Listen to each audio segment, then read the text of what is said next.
Yeah, cool. We're live. Thanks so much for being here, John. Are you very welcome? Thanks for having me. Thanks for having me. All Let me right. just yeah, I'll double check everything is on our profile. I'll give you time to retweet. I just did it now. That's it. All Amazing. my obligations have been done. It's downhill from here. How are you doing? And also, I know we're live from your studio, right? That's right. I'm doing well. How are you? I'm doing well.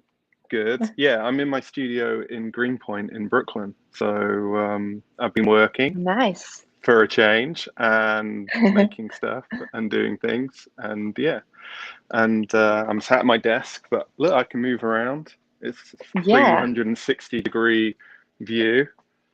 You can see out the window here. That's Brooklyn nice. out there.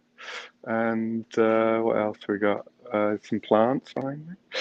Yeah, this is my studio. So yeah, that's behind where I've just come from. Is my computer and stuff, and then like back here you can see paintings and things. I'm going backwards, so you can see. Look, That's your paintings.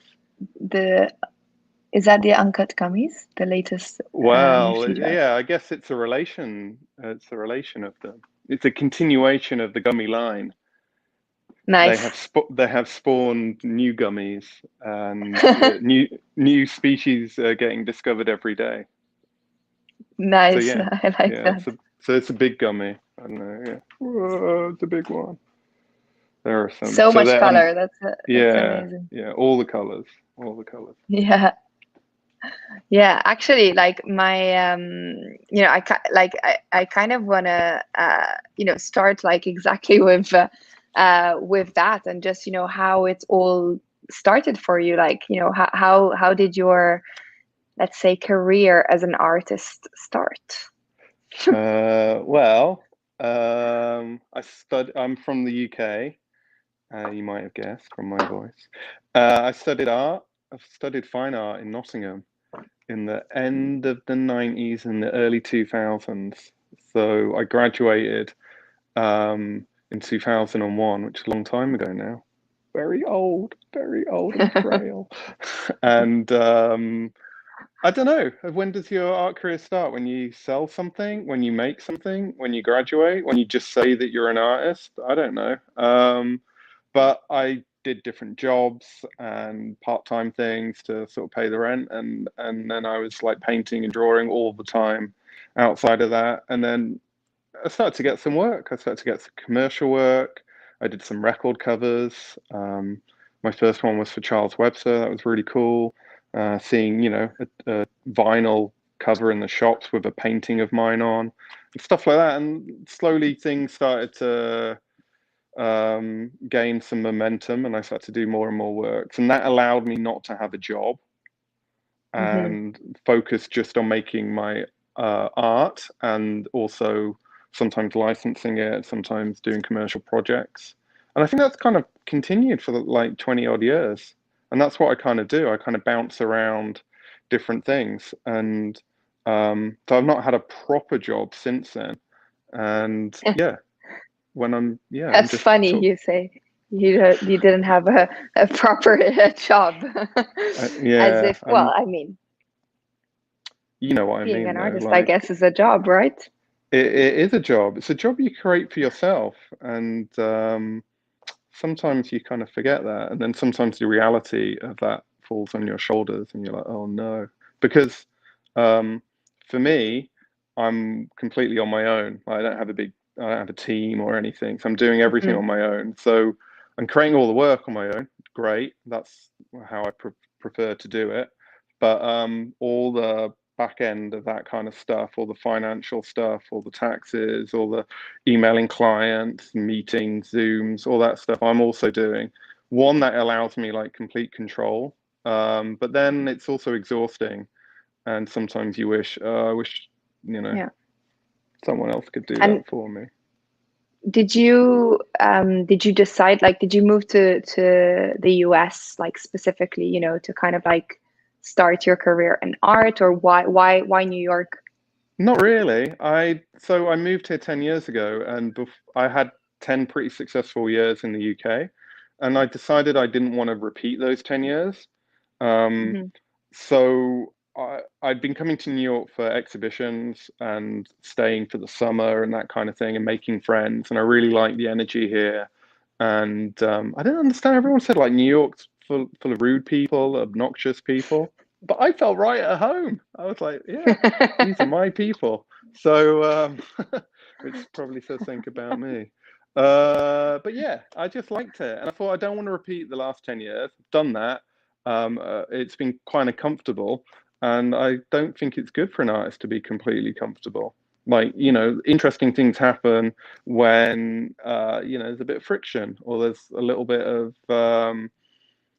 yeah, some barriers, something to like push up against. And when things are very comfortable, you lose that. And I think that's why historically some artists, musicians, or filmmakers, whatever, once they achieve some sort of success, they relax and their work Hmm. goes downhill. So I thought I'd want to push myself, which is very unlike me, and I want to live somewhere else. So I got rid of all my stuff and just sort of decided to move to New York, and I turned up here with nowhere to live and like two suitcases, like a little mouse in an animated feature film.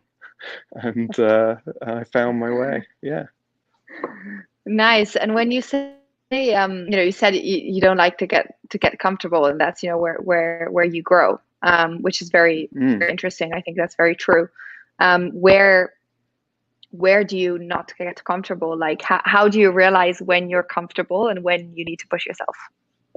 That's a good question. I think I didn't want to like repeat the same work over and over again. And like you get known for doing something, like the work you've got in the Hmm. background now.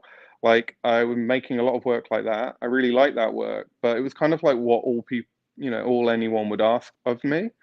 And at first that's a Okay. novelty. Oh, you like my stuff? You want me to do more of it? Oh, you like it? And then after like a few years of it, I started to think, well, is there anything else? Can I express myself creatively in other forms, in other media? And no one's ever going to really invite you to do that because you're the person that does that thing, and that's what people like and respond to. And Mm, it- and for a lot of people, that's great, and they're totally satisfied by that. But I think I started to feel I could be creative in lots of different ways. And why am I just being creative in the way that was the one that became successful for me? Maybe I can be creative in other ways. Maybe I'll be less successful in those pursuits, but maybe it'll be more fulfilling. Like I get excited when I'm doing new stuff, and I get bored when I'm just like going through the motions. So when I moved here, I decided not to get a studio. I decided I would be in a band with a friend of mine, and we'd perform gigs and write songs. And like, I'm not a musician, and I'd never done any of that stuff before, but it's a creative pursuit in the same way of making any kind of art or any kind of storytelling or any kind of thing. So, and you learn some new skills and you learn some new tricks, and it was really fun. It was really fun, and having other creative outlets meant that when I went back to drawing and painting, I felt a bit more energized and refreshed, and I had new perspective on what I wanted to make. So for a few years, that's what I did, and it felt good. It wasn't a great career move. It wasn't lucrative in any way, but not everything has to be. that's cool. And I guess, like, is there, you mentioned that people kind of recognize for your style. I Mm, was reading like a couple of your interviews, and you don't really like to be defined as, you have a style. Um, mm. so, how do you best go about describing what you create and what you do? Well, I think I don't know. Obviously, like the effects of my work are colorful, hyper emotional, exaggerated, stylized, uh, some sort of post-cubic doodling. But that's just like one way of making stuff. And like with the music, I try to make music in that way, but with words and sounds rather than shapes and lines. Um, but yeah, I'm kind of restlessly creative, so I'm always trying to like entertain myself, I guess. And what was liberating for me during that period of like moving to New York was not having to fall back on doing the same kind of work and realizing Hmm. I could be creative in lots of different ways. So, you know, I would take photographs or make little sculptures out of Play-Doh or don't know, do kind of weird performances slash music slash, you know, make little films and just do lots of things. And I realized like I'm not bound to just like drawing characters with eyes, even though I do love that. I can do more. I'm versatile. I can draw characters without eyes. You know, I can draw them with no lines. Wow.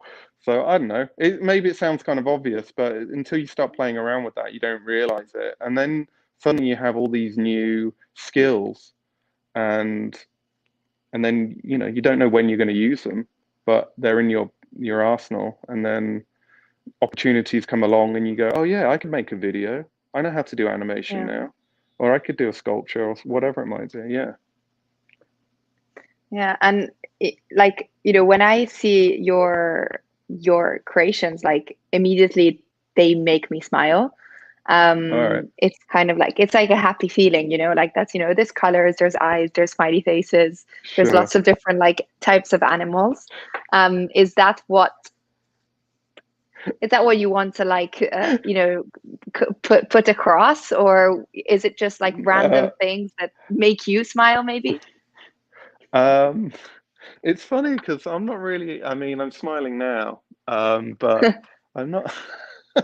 I'm not really a massively smiley person. Like most, actually, when I've been wearing my mask a lot in the streets, no one can see your face, so I've been forced smiling because I hear it's good for your mental well-being to smile, right? And it's good for your face. It's like less strain than frowning. So I've been walking around Yeah. going, which I never would do if people could see my mouth. So maybe I've been getting a bit happier, you know, during this whole period of sadness. But I I don't approach my work in that way. Like I am trying to have fun. So if that comes through in the art in the Mhm. final art, that's great. But I don't sit there thinking, what can I make to make people smile, or I'm smile. Like I'm just making stuff, and I think Yeah. like, a combination of like my sense of humor, my personality, my sort of somewhat like crude, funny way of making things comes through in the work, and somehow that recipe makes people smile, and that's really wonderful. I'm not against that at all, but it's never been like necessarily my plan. When I was at college, I was pretty shy, and I didn't really want people looking through my sketchbooks and stuff. Um, you know, when you're starting out, I have so much confidence. So, and I remember like my students go, "Oh, let's have a look," and like tearing my sketchbook out of my hand and turning the pages and just laughing and like giggling and like being really amused by everything. And that was really shocking to me, but they found it entertaining. So, you know, that's good. I guess it's better than crying. But yeah, Yeah, it yeah, was not for sure. intentional. And like, what? Obviously, that your work has been like you know, it's exhibited here in London, like in V&A and like the Science Museum. Like, how does that feel for an artist, like to get your work, to seeing your work in a museum? It's amazing. It's amazing. I think like most artists are like desperate for validation and attention. And like I say, when you work on your own a lot, which most artists do, you kind of lose touch of, is this good? Should I be doing Hmm. this? I'm lost in my own world. I'm lost in my head for so long.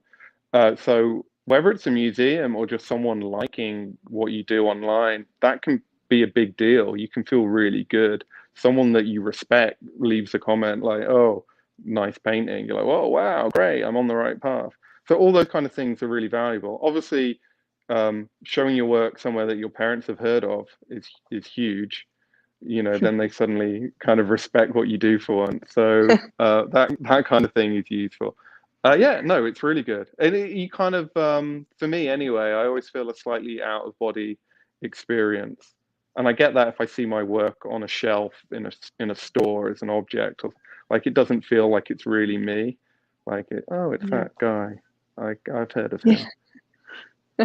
I know who He's he always is. smiling. Yeah, for some it reason. doesn't. I feel it's like somewhat separate, but I don't know. Maybe that's just my way of dealing with it, because otherwise you get a giant ego or something. That's interesting. And also you said like validation, which I think is kind of like a key word. I think like especially in the space, um, Hmm. and especially now, there's a lot of validation that is equals to money. Oh yeah. So, and it's interesting, like I'd like to take your thoughts on this. Like, do you think, especially in let's say the NFT space, that money equals value when it comes to a piece of art? Or if not, what does value, Gosh. what does, what That is a loaded question, isn't it? The more you pay for it, the better it is. Well, we know that's not true in every other aspect of our lives. You spend a lot of money on a pair of sneakers, doesn't mean they're going to last any longer if you wear them every day than a cheaper pair necessarily. Or maybe they will. I don't know. But like we know, sometimes you're paying for other things other than just its pure quality, I guess. It's such a difficult thing with art. Art is such an intangible, magical thing that we hold in our heads as a complicit sort of agreement amongst us. This object is good art, or this object is a valuable art, and this object next to it isn't. But only because a lot of people have said the first object is, because it's by Picasso, and the other object is by a nobody. But those all those values are completely made up. They're all there's no Mm, scientific like value of these things. So when it comes to like the money that people spend on art, and particularly in the NFT space, of course it's absolutely no guarantee or signifier of the value of art. It's just the value of the object that someone, or the NFT that someone was prepared to pay for. And I guess some people hope that if it's got a high monetary value, therefore it must be worth that amount of money, and yeah. therefore other things of a similar nature must be valuable, and over time it must be considered a great piece of art. But time will tell. Time will tell. But like it's such a who knows? But yeah, definitely there's no guarantee. Like even like the highest box office film doesn't mean it's the best film, right? Otherwise, you would Of just course. have even the awards, which are again ridiculous. They would just dole them out to the highest valued thing. But it doesn't work like that, right? And museums, yes, things become valuable because they're in museums, but often they'll buy stuff from, you know, artists in the middle of their career or towards the end. They're not sure, but and then they become more valuable than things. So it's not, short answer no. I was Yeah, waffling. I value is stopped a is myself from waffling. no. Value is a very big word. And actually, like when you were talking about museums, I thought like, does the same translate in the traditional art world? So is value also to art pieces given by their monetary value or not? Or how in the traditional art world is an art piece valued Well, there are lots of little differently from factors. here? Yeah, it's like who owns it, what collections, who Mhm. made it, what else they made, how much. Yeah, money is part of that, but it's not always that. I mean, look, there's so many artists that were penniless and broke when they died, and now their works are, you know, Yeah. um, super expensive, invaluable. So, like, it can change. Value changes all the time. Um, and that goes, there's so many like moving pieces, there's cultural things and institutional things, and that has a weight on the value of something. But yeah, it's a murky thing. If we just It's not, I don't think it's a healthy thing to attribute monetary value to the value of an artwork. I mean, artwork to me might be priceless. I might think it's amazing, but you might just see it as a dustbin. It can Yeah. change from person to person. It's always easier to talk about these things as songs. One song might mean the world to you, and I might just think it's noise. Is it still great art? Yeah, and it's very subjective as well, because obviously, everybody has their own kind of attachment, I guess, Yeah. to creations, artwork, music, etc. Yeah, and that's what I mean. It's like a collective belief system that we all subscribe to. Okay, these old masters are valuable, and these people that were for one reason or another didn't get a look in at the time are not. But like slowly, like if you look at the art world, there are some, people kicking back, like, well, hey, where are all the women? Where are all the artists of color in these museums, in these collections, in these biennales, in these, and then, oh, wait a minute, all the collections were collected by rich white men. Maybe that had an inkling Yeah, on what we just deemed as valuable art. And maybe over the next few decades, things will be readdressed. And maybe we'll think other things are great art. And so it's fluid, it changes over time as well. Um, for sure. so, yeah, that's all part of the fun. And do you think the NFT space will, in any way, whether it's, positively or negatively, or who knows, influence the way that artwork will kind of be valued, and also, things like, for example, women and Black creators, etc., will be valued in time? Like, will it help or not? I mean, it could. And It sorry, I had a could. second question, but go ahead. Oh, go on. No, no, no. And also, like, who will play an important factor in this, whether it's the platforms, whether it's the artists.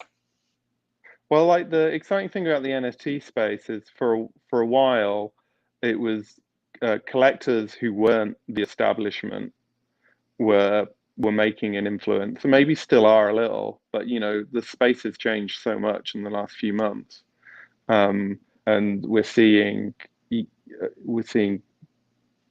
maybe more traditional collectors moving into the space, and people buy what other people buy. So maybe we're going to fall down the same problems as before, but there's always the hope that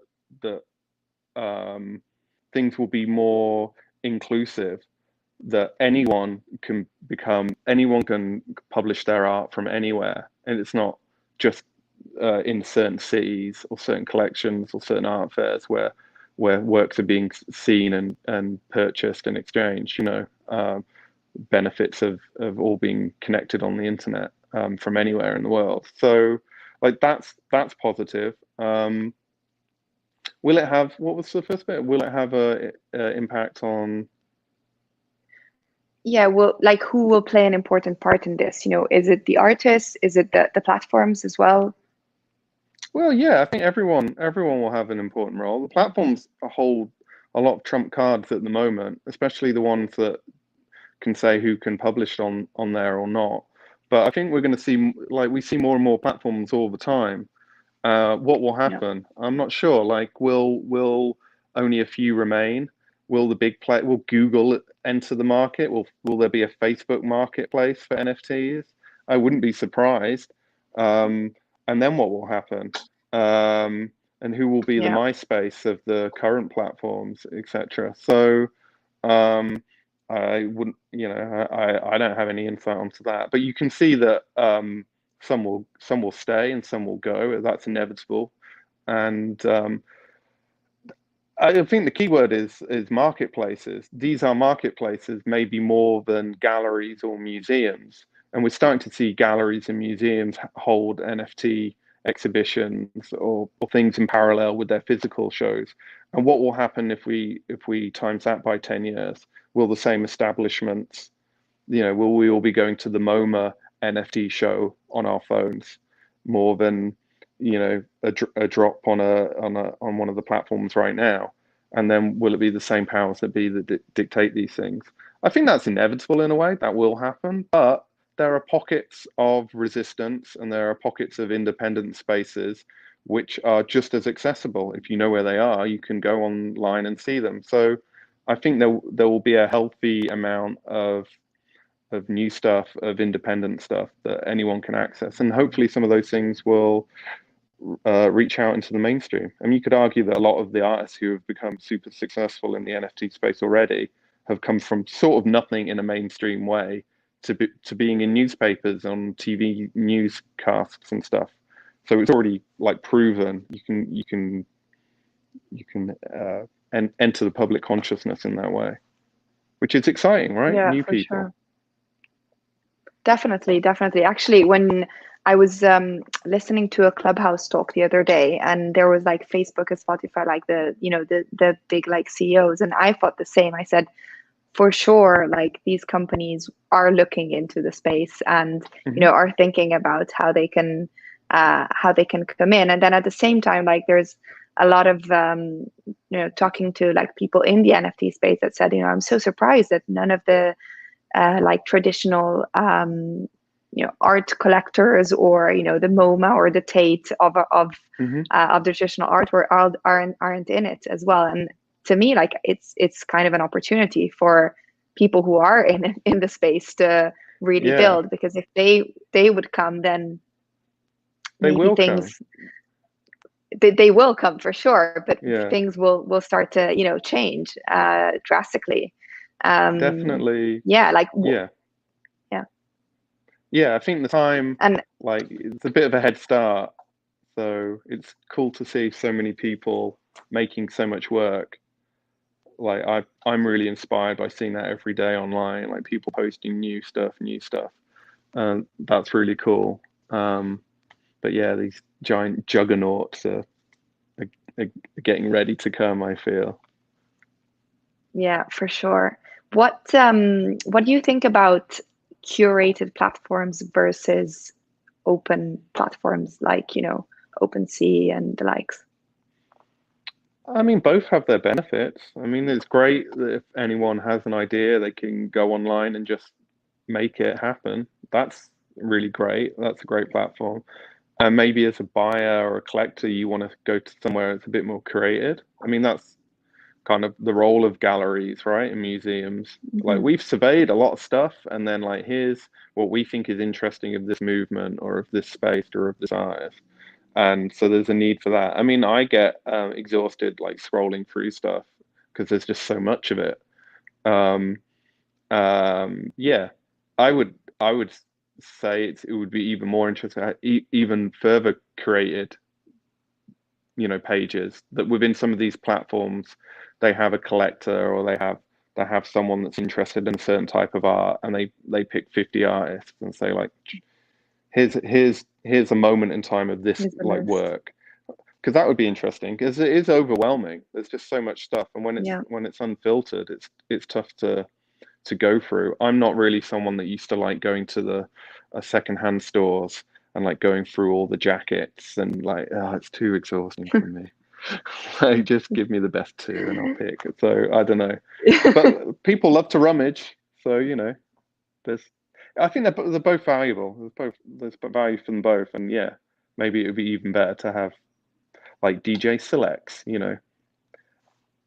of the Yeah, best of like kind something of, from someone's, yeah. yeah. And what about your thoughts on open editions? What do you think Well, about those, and how do you see them in time as well? I mean, I know obviously, you had nifty drops as well, but yeah, yeah, like I how did do you one see set of them open editions. continuing? I did Yeah. one set, and that was interesting. I feel it's a bit like Felix Gonzalez Torres artwork or something. It's as many like there's as many there as people want of a something. Maybe Hmm. it's not a great comparison, but it just always makes me think of one of his pieces, which is just a big stack of posters, and you're welcome to take one, and it's just an unlimited stack until the artwork is done. It makes me think of that, but I know that's probably my sort of naive um, like art way of thinking about it, and maybe it's more like a production line, and it's just how many can we get out the door. I don't know, there's some exciting thing to it that it's like 5 minutes and that's your opportunity. I think it's kind of cool, but the downside of it is it's like you're an artist and suddenly there's like 1,000 versions of one of your artworks. It stops it feeling necessarily like an artwork. It makes it feel more like a poster Hmm. or a print. Both of those things are totally great, but then it puts a different spin on it. So, we know there's a tendency to get cynical about these things and do it just to make as much money as possible in a short period of time. But it can be used creatively. So I don't know. And it gives people, I guess, an opportunity to get something. But I feel it might be a doomed kind of setup that eventually people are going to tire of it, for anything that is significantly like highly valued. I think it's great to like grab something. So yeah, like a poster or a print. But I think when they're really, really highly priced, that's such a bizarre thing. Someone could just like make 100 of them if they can afford to, and then they have 100 of your artworks, and they're in control of them. That's a bit weird. I don't know. So yeah. As the artist, you're in control. Generally, you're in control of the manufacturer. You decide how many, if it's going to be editioned, how many editions there will be, and in this instance, you allow the public to decide how many editions there will be. It might have weird ramifications for people that have got hundreds of thousands of editions of something out there. It might come back to get you and be a negative, or maybe not. I don't know. Yeah, and that's interesting because obviously it wouldn't, like, it's the first time that it happens, really, like the open edition concept that's never been done before in the art world, right? It's in the art world, it's definitely done in like apparel and stuff. There's t-shirts for sale, and we'll sell as many as we can until tomorrow, and order it now. So it creates that frenzied sort of excitement, and people like that. So that, you know, if they don't like it, they'll stop buying them. I would say. So as with a lot of things, the consumer holds power. But I think there can be other things at play that the artist might not anticipate at the time. But hey, if the consumer buys an open edition and only like 10 of them are minted, that's great for them because they got something quite rare. And yeah, absolutely. You know, so yeah, I think like what you said, you know, consumer holds the power. It's very true, and at the same time, like I'm always curious to know like the perspective of the artist when it comes to like even speculation, for example, of the artwork itself, or when you see, you know, your artwork maybe getting like, you know, flipped or resold, like what, you know, what does it generate? Like, is it bad? Is it good? It's been like, you know, I've done a bunch of nifty drops, 5, but only one in this like crazy era, right? And it was unusual for me because this was the first time at the beginning of this month when people were saying, you know, oh, I want your work now, so I can quickly sell it on, or like people selling the work the next morning or something. And that's never happened to me before. Like at an exhibition, someone buys a painting, and before they take it home, they've already sold it to someone else coming in the gallery. That's unusual to me, but that's the speculation aspect of the NFT world at the moment. So yeah, maybe again I'm a little naive. Like I see it all as a kind of art thing. Oh, didn't you buy my work because you really liked it and you want to like look at it for a long time, like lovingly gaze at it and enjoy it and all the colors and all, you know, the lovely music and everything? Like, isn't that why you bought it?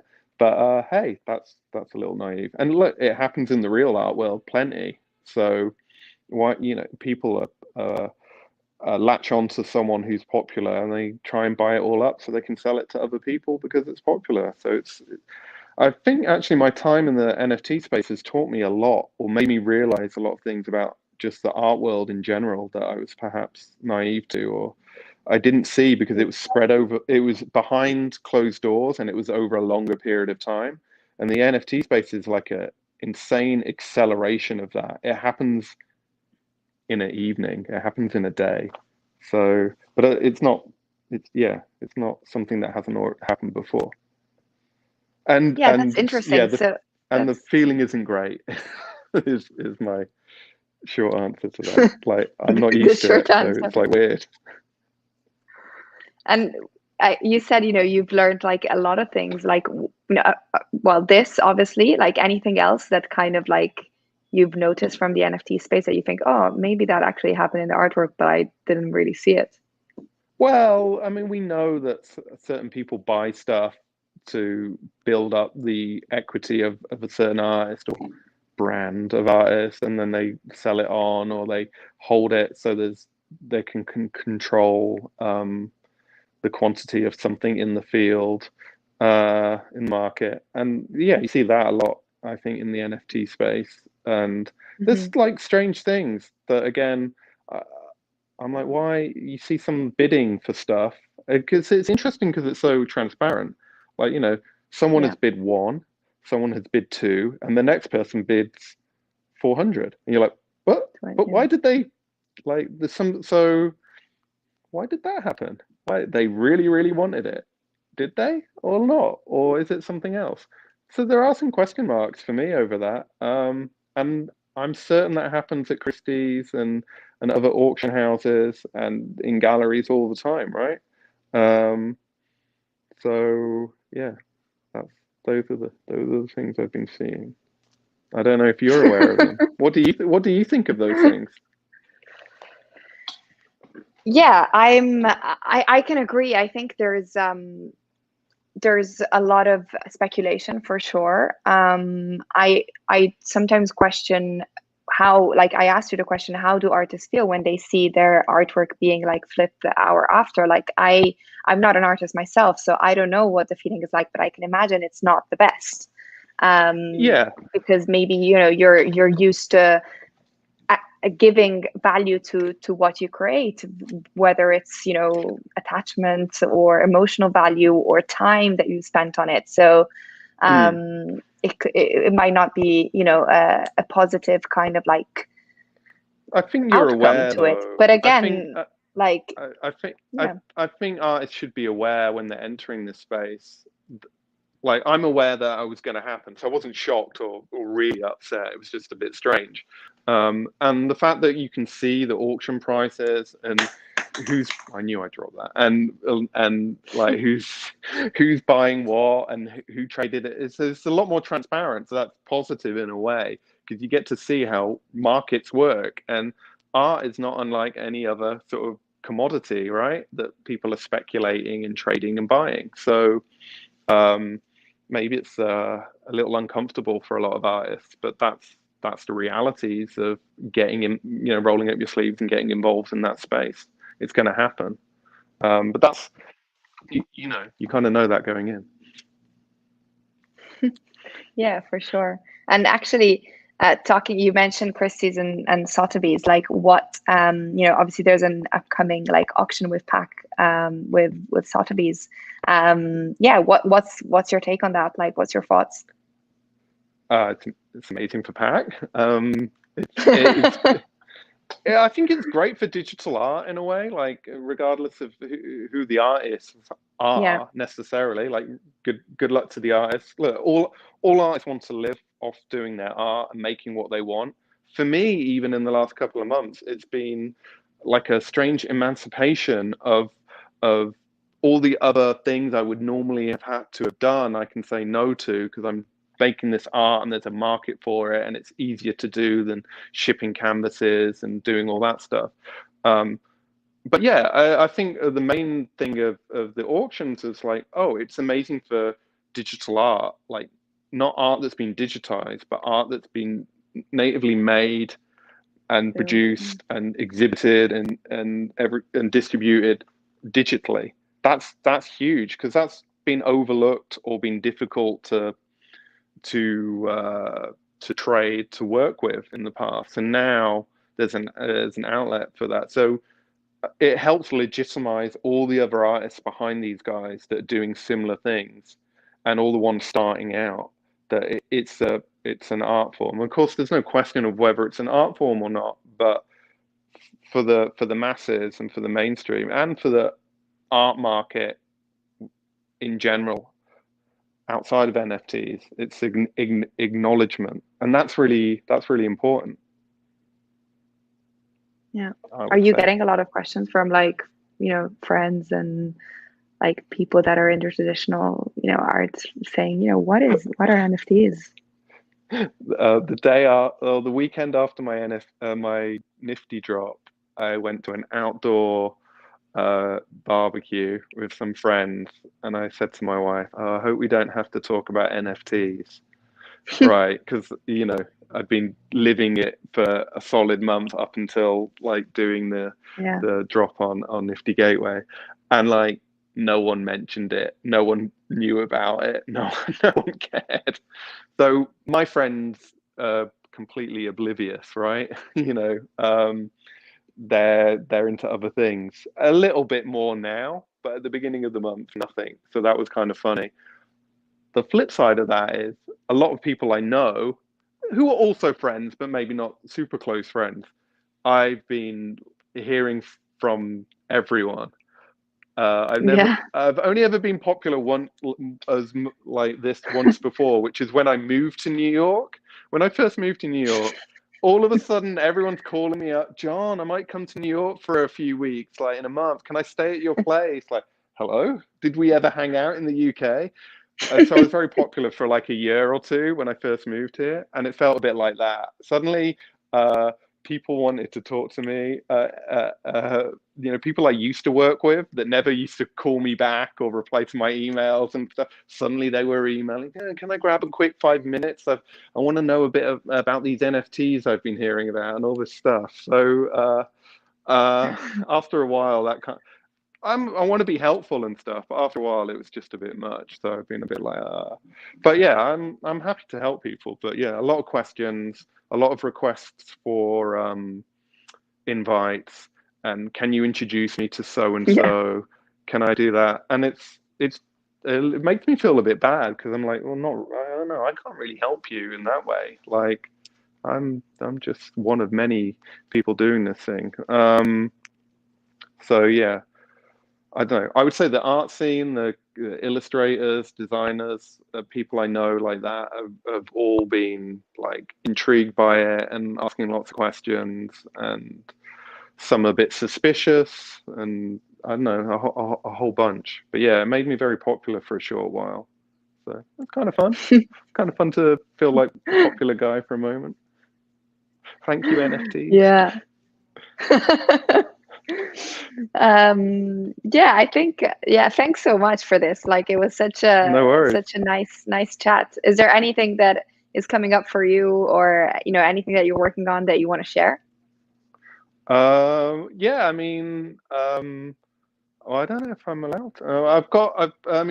I've got some pieces in some drops coming up that you'll see, which I'm Okay. really happy to be part of. Stuff with other people, which is really nice. Nice. And hopefully I'll have I'll be sneaking out things on the various platforms, as I normally do, and especially on Hick and Nook. Is that how you say it? Nick? Hic et You know that nunc. one? What? How do you say? Yeah, I saw it. Hic et nunc. I think, at Hick least. Nunk. That's my favorite one at the Yeah. moment. So actually, everyone asked me for an invite to Foundation or something. I'm like, go on Hick Nunk. Anyone can do it.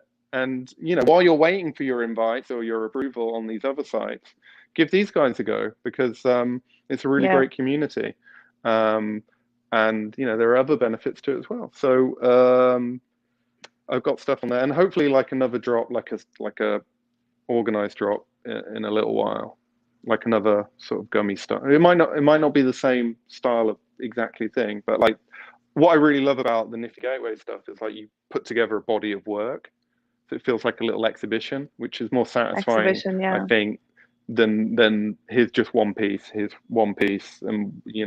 so it was nice like putting it all together and saying this is a body of work and all the pieces relate to each other and that kind of thing. So I hope to do another drop in a similar vein in a couple of months. So let's see. Let's see. Nice. I don't know why I did Looking that. forward I to don't know that. why I'm standing up. You're very welcome. Well, thanks for having me. Yeah, thanks so much. It was great to chat. Yeah, Yeah, likewise. have a good rest of your day. All right, you too. See you in the interweb world. See Bye. you. Bye bye.